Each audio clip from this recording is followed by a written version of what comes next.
tutakuwa na mgeni ama wageni na wako ndani ya nyumba and they are in the house. So nikiangalia hapa kabla nikaweza kuwa introduce nikutambua tu wenye washafika hapa. Naona akina Shirindu watu wako hapo, naona kwamba wakina Adim Wycliffe wako pale, Pastor Timothy. Tutakuwa nasoma ujumbe zenu wote, kwa hivyo feel free to talk to me 22914. Hiyo ndio nambari yangu ya arafa, na pia Facebook page yetu ni Mwangaza TV. Yes, na niliwaambia kwamba tuko na wageni on my right. Tukianza on my right, tukiingia hapa kwa mkono wa kulia, huu ni wa kulia, huu ni wa kucheka. Hii ni kulia na hii ni ya wagani, lakini kwa televisheni nimejua kwamba nikifanya hivi mnaiona kama left, lakini hii ndio right. Nikifanya hivi mimi hii ni left, lakini kwa hiyo unaiona kama right, si ndio? On my right niko na a great man. I've known him for a long time. He's a scholar all the way from Moi University. Atatuambia alisomea nini akiwa Moi University. Anichopi kwanza. He's an expert in finances, na atakuwa anatuongelesha mahali hapa. Atatuambia jina yake ni nani. Alafu pia on our left tuko na from the University of Nairobi. Atakuwa anatuambia anasomea nini ama alisomea nini huko, ili tukaweza kwanza tupikie tu. They say ladies first but men before. Tuanze na men. Asante sana kwa having me. My name is Gabriel Inzobero. I'm happy and privileged to be here today. Naona let's share knowledge. Kabisa na nimefurahia. I hope by the end of the session at least tutakuwa umepata value for being here and listening to us. Back to you. Thanks. Asante sana Gabriel. On my left, maybe unaweza angalia kamera hii alafu ukaweze kujiintroduce. Kwa majina naitwa Likhayo Opulu. Nimetokea maeneo ya kule Bunyore, na mimi ni mkazi hapa Nairobi. Nimesomea hapa Nairobi, and I'm so humbled and privileged to be at Mwangaza TV, and hope we learn as you follow this discussion. Hope you're going to learn so much. Thank you. Asante sana. Unajua hawa ni wasomi. Nataka tuambie, maybe tukianza tu na Gabriel, tuambie unajua nimesema ulisomea huko, lakini watu wajui ulisomea nini? Na ama ulienda tu shule ukapitia ukasoma Moi University. Ukasoma gazeti ukatoka. Na maybe what you do? Yes, at Moi University nilisoma course inaitwa Actuarial Science, and basically Actuarial Science is ni study of finance, economics, statistics, zote ukiweka pamoja. Basically zinatusaidia ku-inform people na ku-inform decisions. So that's also what I do in my day-to-day. I work in an organization where we basically largely deal with insurance, pension, na savings and investment, pia ni a part and parcel of it. So hiyo ndo tuko hapa kushare about. Yes. Wow. Kwa hivyo hiyo lugha, mtazamaji, nimejua umezoea Kiswahili, lakini leo tu tutakuwa tuna mix. Watu ruhusu. We are leo tunaongea Kenyanized. Yes. Kenyanized is a mix of English and Swahili. That's a new language in town. Yes. Unajua kweli? Najua hayo. So from Moi University Eldoret, tuko hapa na my sister. Tuambie wewe ulisomea nini University of Nairobi? At the University of Nairobi, I studied Bachelor of Commerce, and I specialized in operations management. After some years after graduation, I also went back and enrolled for my Masters of Business Administration, and I've also specialized in the same area, which is operations management, because I have a liking in that field, because this is an area which is concerned with the day-to-day activities in any business organization, and the main things like designing and controlling the production of goods and services here and there. So that's basically what operations management deals with many other things that we are going to learn. Yes, sasa juu ya hiyo maneno itabidi tunaongea Kenyanized. Ukiona Kiingereza inakuja sana unaambia relax, you know. Relax, cheza chini. Yeah, play down, play low, unaona? So ndio kwa sababu tuko na viewers wengi sana ambao walisoma. Okay. sana, lakini sasa shida tu kuna tu language moja ambayo walipita sana opposite shule, English. So tutakuwa tunaweza kumix. Leo tunazungumzia kuhusu finances as a body of Christ na pia mwili wa Yesu Kristo, yani mwili wa Yesu Kristo kanisani. Pesa, tuko na challenge sana na pesa. Tutakuwa tunaanzia mambo ya maybe budgeting. That's our first subtopic tutakuwa tunaangazia siku ya leo. Budgeting. Tukianza maybe Mr. Gabriel, what are your insights about budgeting? Maybe tukianza kwa mtazamaji akaweza kujua budgeting. So budgeting basically wacha to appreciate the fact that God wanna to bless with money, and money inatumika as a facility to enable our day-to-day living. So usipokuwa na budget tunaitanga kama a tool ya kukuguide vile una operate in life.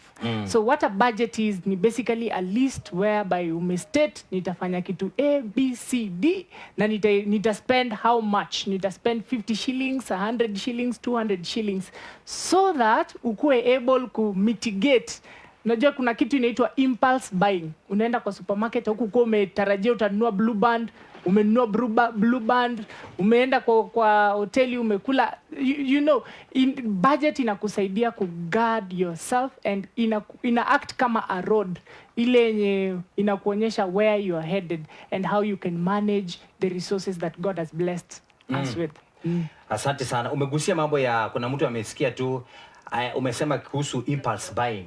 Maybe nini, what exactly is impulse buying? Jo mtu akaweza kujua impulse buying ni nini? Impulse buying ni ile unakuwa na ari. Unajua wanasema human beings we are beings of want. Tunataka.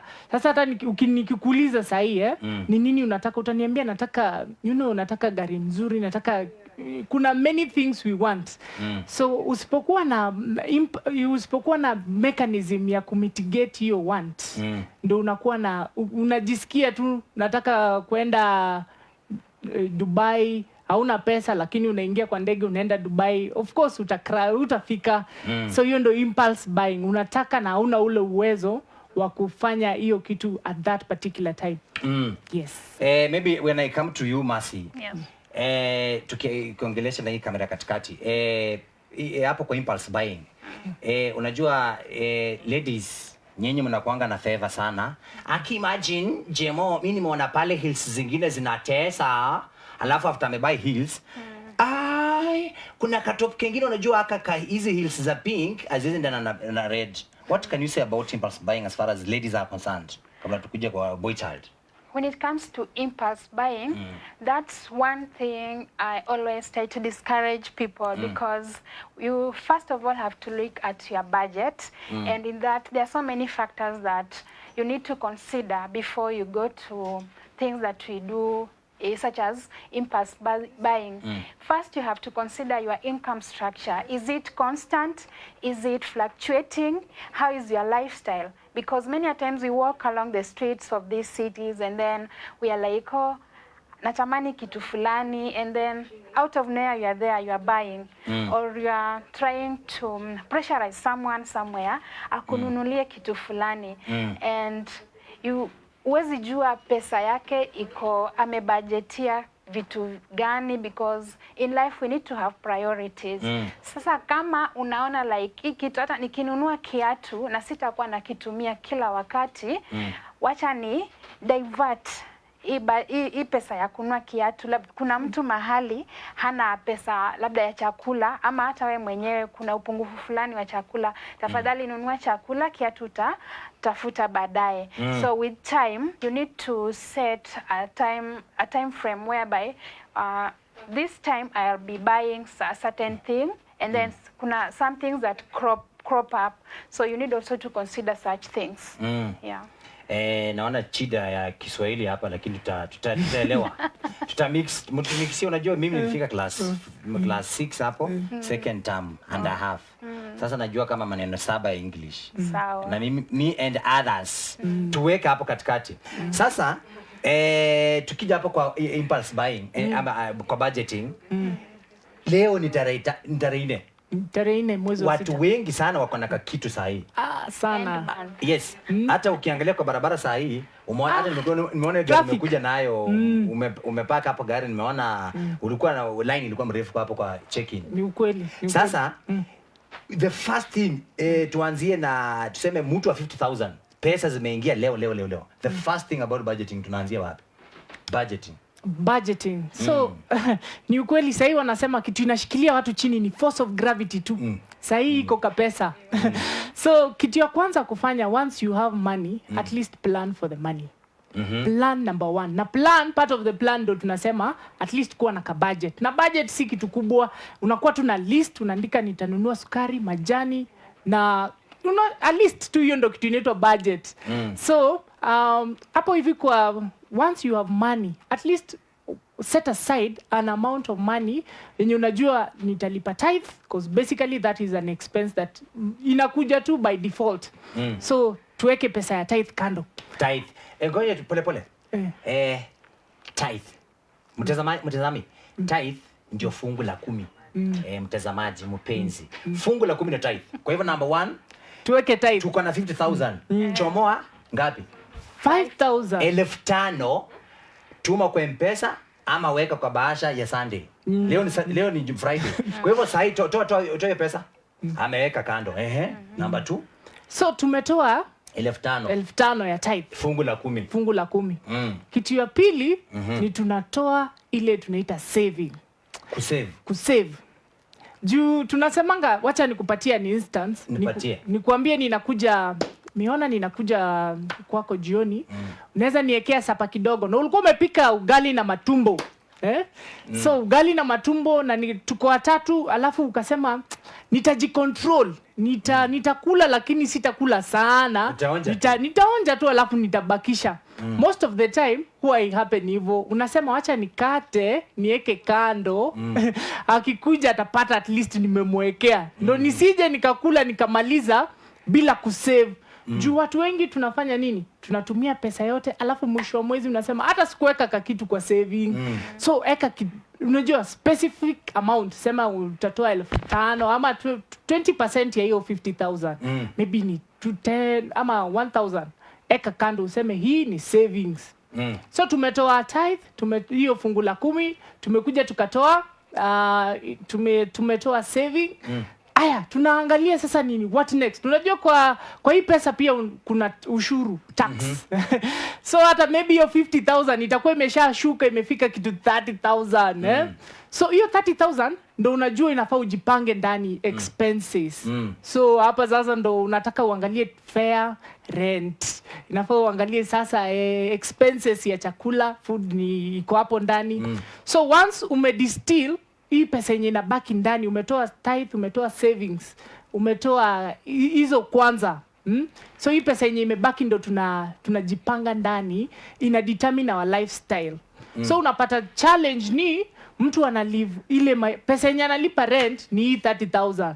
So hata hana kitu kingine ya chakula. So once you've distilled hii pesa imefika 30,000, hii ndio ina determine so utaishi wapi, how much will you be spending, utakuwa unatumia pesa ngapi kwa fare, cause hiyo pia ni expense. Pesa ngapi utakuwa unalipa maji, unajua hujalipa Kenya Power, stima. So hizi zote zinafaa zitie in kwa ile pesa yenye imebaki. So usiende kukaa mahali penye nyumba inakula pesa yote. Usiende kukaa mahali mbali sana penye fare pia inakula pesa yote. So at least ukishaona ni pesa ngapi unabaki nayo, hiyo ndo ina inform your lifestyle. Wow. Masi. Yes. Tuko na 50,000. Saa mtu ametoa tithe, tumetoa 5,000. Yes. Tumepeleka kanisani. Hapo tunakubaliana? Yes. Imebaki 45. Yes. What percentage is supposed to be saved? I think normally you need to save at least a third of what you're earning. So a third ya 50,000 tuseme ni a third. 15,000. Yeah, you need to save at least 15,000. Yes. Mtazamaji 15,000. Yes. and that's why you need to always live within your means. Punguza expense. Matumizi. Yeah, matumizi. Punguza matumizi. Isiwe ni kwamba unajaribu kufurahisha watu wengine kule nje, ilhali kule ndani unaumia. Especially with nowadays we have social media. People out there, you're trying to impress them, yet hao wanaishi maisha yao, hujui wanapata pesa kivipi. Wewe yako na ile 45,000, you need to save 15,000. Remember, you also have rent, you have school fees, if you have kids in school, uko na some relatives. Si kama Waafrika, kuna wale wenzetu kule nyumbani wanatutegemea, wanataka kitu kidogo. So there are so many things that you need to factor in. You don't need to please people, but just make sure you are at least saving something. Tithe is a must. And when you pay tithe, you give tithe in church, God is going to bless you. Sana sana. Kuna kuanga na miujiza sana. Kuna kuwa na miujiza. Baraka nyingi. Ukipeana tithe kanisani. Na inaweza kuchukua muda, lakini with time utashangaa sana. Utashangaa. Inaweza kuchukua muda, lakini unaweza shangaa sana kama unaweza kuwa consistent kwa kutoa fungu la 10. Tukuja kwako Gabriel. Yes, papa. Tunasema tuko hapa kwa kusave. Yes. Amesema third. But now kuna factors that determine how much you're going to save. Exactly. Tuanze na kuishi. Mtu wa 50,000 yafaa ishi kwa nyumba pesa kama ngapi? Hiyo ndio shida kwanza inasumbua vijana. Kabisa. Mtu ametoka ushago, amesema amepitia shida, then when they come to the city, wanaona kumbe maisha ndio hii. Anatoka 50,000, sasa 50,000 zikiingia leo, anaanza kuishi kwa 2 bedroom na yeye ni single, na nyumbani kwao ako na watoto 15 mandugu zake. Anaishi kwa nyumba ya 2 bedroom. Tuanzie hapo. So tunasema unafika Nairobi, unasema unataka kutumia pesa ikutambue. Ikutambue wewe unani. My friend. Pesa maisha nayo itakurarua. Raru. So kitu ya kwanza ni kuunderstand ya kwamba hii pesa wewe ni steward. Steward, wewe ni mweki. Wewe ni hazina tu. Wewe ni mweka, yani unaweka tu. So number 1, understand yourself. Ebuji understand na environment yenye una live in. Understand uko na expenses kiwango kipi. Tuseme kama kuna watu wanakutegemea, ekanga tu an allowance. Sema tu 5,000 nitakuwa nawapatia nyumbani kama ni to support, unajua, support your parents. So tutaweka particular amount of money, tuseme depending na matumizi yao, eka 5,000 wapatie. So kuishi unajua unaweza ishi anywhere na maisha tu isonge. Juu purpose ya kuishi ni at least uko na mahali pa kulala, uko na mahali pa kukula, na uko na maji, na maisha itasonga. So in terms of money, how much you need to spend, mi wanasema juu ni a recurring cost. Ni cost utajirudia. Utailipa January hadi December, si ndio? So kama unalipa 10,000, by the end of the year utakuwa umelipa pesa ngapi? 120,000. Umepatia rent. Sasa lakini nimeambiwa juzi ukitaka isikuume sana, tuma na M-Pesa. Haitakuuma sana, lakini yes, 120,000 umepatia mtu. So unajikaa chini unajiuliza, is that a cost you want to incur? Ukiona ni mingi sana, sema tu wacha tu niende, hata kama ni kwa bed sitter nitalipa 7,000. Na by the end of the year nitakuwa nimelipa 84,000. 12,000 nitakuwa nayo ya kusave. Nitaweka kando, nitafanyia kitu ingine yenye si kulipa nyumba. So usikuwe na pressure, as long as ni comfortable kulingana na uwezo wako at the moment. Go ahead. Na hata kama sahii maisha, unajua vile COVID ili happen, tulilemewa hapa na pale. Usiogope sana ku downgrade. Ulikuwa 2 bedroom lakini pressure inakusukuma rent. Shuka tu, rudi tu hapa chini. Tuko pamoja hapa. Shikilia hapo. Masi, yes. Kuna msichana mrembo kama wewe kwa mfano, si ndio? Wewe utakubali kuishi kwa bed sitter, na ulikuwa kwa 1 bedroom ama ulikuwa 2 bedroom. Na sasa unajua COVID imehappen, maybe kuna mambo imetendeka pale, hakujaenda vizuri sana. What will be advised kwa ule msichana? Sitaki kumwita slay queen, lakini msichana anajipenda sana, lakini sasa kushuka chini kwa bedsitter na kuna marafiki zake wa social media wanapendanga kupiga maselfie on my way to Dubai, kumbe ni baadhi ya Githurai 44. Mtu kama huyo. In life we have ups and downs. Kuna ule wakati maisha itakuwa sawa kwako na kuna ule wakati pia maisha itakulemea na urudi pale chini. So you don't have to be ashamed whether umekuwa ukiishi kule Runda na maisha ishakulemea. You can still move to another area na ukae pale penye at least rent hata kama ni 5,000 ama 7,000, ile pesa ambayo unaweza manage bila kustrain, bila kuanza kusumbua watu hapa na pale, because when you start when you make yourself like you're comfortable there yet you are not comfortable. You are trying to pretend that you are comfortable yet you are not. Mtu akikufuata kule you'll be crying. Then out here you are pleasing people on social media. These are people who don't even know you. They have nothing to do with you at all. So just learn to live within your limits. Ukiona maisha imepanda during this corona period, watu wengi walipunguziwa mshahara. Kuna mtu alikuwa anaishi say hata kama ni this side of Roysambu, I'm sure it's in the middle class. Unaweza songa hata kule Babadogo, na life upate ile life, and then when things stabilize you can always come up pole hadi ufikie pale. So there is no shame. Mtu afai kuaibika. Just be yourself, learn to trust in God and everything, life will be smooth. Yes. Niongezee kitu kidogo hapo mtumishi. Ongeza. Unajua kuna kwa pesa hakunanga kitu pia pressure. Kuwa tu mpole. Juu hii pesa ukikuwa influence na your friends na society, my friend uta make wrong decisions. Juu hautakuwa una evaluate kulingana na uwezo wako. So in life, especially kwa money, pesa, hakikisha unakuwa very cognizant, unakuwa na clarity of purpose na clarity of mind, na unakuwa na place of understanding. Unajua pesa ni facility tu, vile unaitumia ndo ina make it or tunasema it make or break. So kwa pesa usiai kubali kuwekwa peer pressure. Usiende ukanunua 6-piece suit huko hivyo uptown best yako alinunua 5,000 na mshahara wako ni vipi? Yes, and again there is time for everything. There is a season for like plowing, harvesting and all that. So kama season imeamua like leo pesa keep social distance, please usikuwe na pressure. Watu wasikusumbue, ishi maisha yako na utakuwa na furaha. Kula ile ugali sukuma.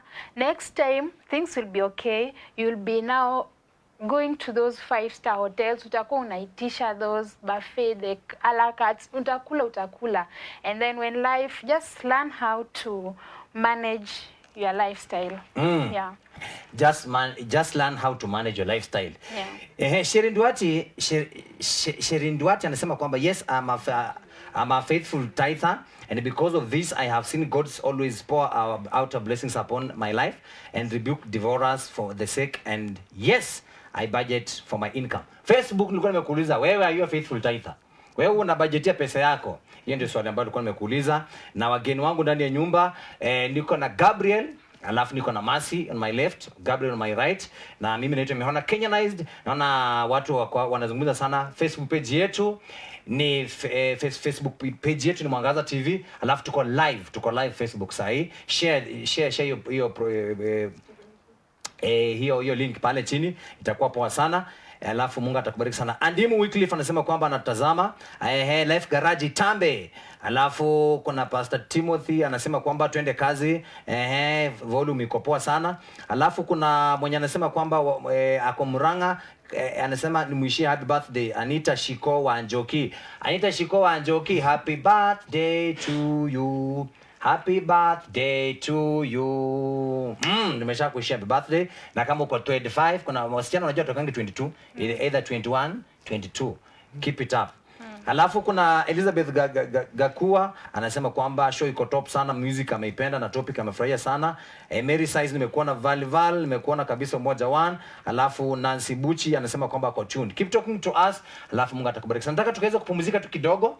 Alafu tutakuwa tunarudi tuendelee na topic yetu siku ya leo. Na pia kuna after tumemaliza topic, hawa wageni hapa kuna kitu ambayo watakufanyia kitu nzuri sana. Don't go far. Mihona